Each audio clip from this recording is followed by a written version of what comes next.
तर नमस्कार मंडळी, श्री स्वामी समर्थ सगळ्यांना। कसे आहात तुम्ही सगळे? मी तर ठीक आहे आणि तुम्ही सुद्धा ठीक असाल अशी आमची अपेक्षा आहे। तर बघा आता आपलं काय सुरू आहे माझ्या सांगू का? सरकी टिबणं सुरू आहे। सरकी म्हणजेच कपाशीचे झाड। तर बघा आज टिबणं सुरू आहे आपलं आणि संपूर्ण व्हिडिओ बघा बरं, कारण कशा प्रकारे टिबलं जाते, आमच्या विदर्भातील शेती कशा प्रकारे केली जाते तेच आमचं व्हिडिओच्या माध्यमातून तेच सांगायचा प्रयत्न करतो आम्ही। तर व्हिडिओ संपूर्ण बघा।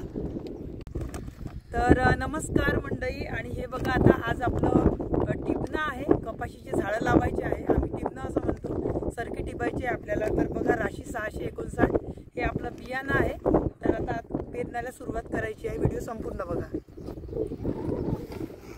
तर हे बघा मंडळी,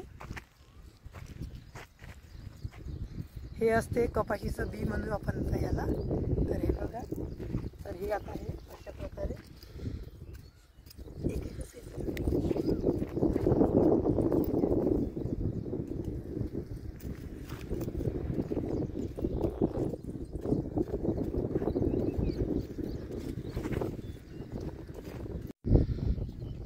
तर बघा आता हे कपाशीचं बी आहे ना, आपल्याला एक एक असं टिपून घ्यायचं आहे।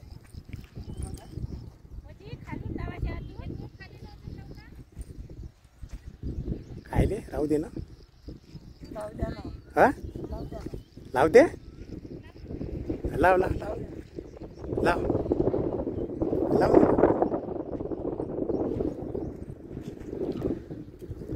लाव।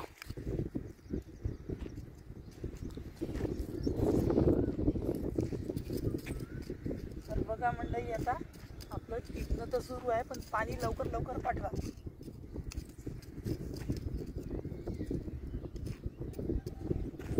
इकडे तर पाणी आहे, पण इकडे बिलकुल पाणी नाही आहे।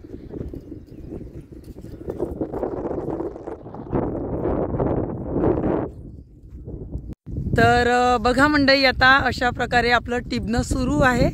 पावसाचा तर काही अंदाज दिसत नाही आहे आताही, कारण रोज रोज रोज रोज तेच सुरू आहे आपलं। जिकडे पडला तिकडेच पडणं सुरू आहे, पण आपल्याकडे अजूनही आलेलं नाही आहे। पण आपण आता पेरून टाकायचं काय होते तर आता आज कसं झालं ना, आज टिबणं होतं पण मला उशीरच झाला जरा यायला, कारण कसं आज मुलाच्या शाळेचा पहिला दिवस होता आणि शाळेचा पहिला दिवस असल्यावर त्यांचं सगळं करून देता खूप उशीर होऊन गेला मला। आणि मग ते करता त्याच्यानंतर मग घरचे सगळे कामं, त्याच्यानंतर मग टिफिन आपला डब्बा शेतात आणायचा, सगळं हे एवढं खूप घाई गडबड झाली आज मला, आणि सगळं करून मग इथे यावं लागलं। तर इथे यायला खूप उशीर होऊन गेला, कारण आपल्याला इथे टिपायचा, इथून टिपून काम आहे। तर त्याच्यामुळे आता धावपळ झाली आज। आणि बघा आपल्या शेतातलं वातावरण बघा कसं आहे, तर खुल्लं एकदम आपलं शेत दिसत आहे। आणि काही आता पावसाळा होऊ द्या, पावसाळा लागला, पाऊस जसा सुरू झाला तेव्हा मग बघा तुम्ही हे शेत तुम्हाला इथे असं हिरवाळ पूर्ण पसरलेलं दिसणार आहे, कारण खूप वाढून येणार आहे झपाट्याने पराठी आपली का जर पाऊस आला तर। पाऊस जर नाही आला तर मग ते हळूहळू हळूहळू, आणि बिलकुल नाही आला तर मग काही विचारूच नका आता तुम्ही। तर असं आता आमचं काम आहे। तर बाया पण आहे, बाया टिबत आहे, आणि मी म्हटलं चला आता दोन गोष्टी तुम्हाला बोलावं। तर बघा आता कसं असते ना मंडळी, शेतकऱ्यांचं कसं असते, आता जसं सरकीचं बी झालं, कोणतंही बी बियाणं झालं तर खूप महागाचं बी बियाणं असते। पहिले स्वस्त होतं पण आता खूप महाग झालं आहे सगळं, त्याच्यामुळे थोडी चिंता वाढते शेतकऱ्यांची। म्हणजे कसं बी बियाणं महाग झालं, जर पाऊस आला नाही, वापलं नाही तर मग पूर्ण आपलं चाललं जाते आणि डबल तेवढाच खर्च होतो। काही शेपाशाची गोष्ट नाही राहत, हजारानं खूप पैसे लागते। जेवढी मोठी शेती तेवढा जास्त पैसा, असं असते शेतकऱ्यांचं। तर त्यामुळे आपल्याला कसं या पावसाची त्याच्याचमुळे जास्त वाट बघावं लागते। पण हा आहे की काही खरं नाही आता याचं।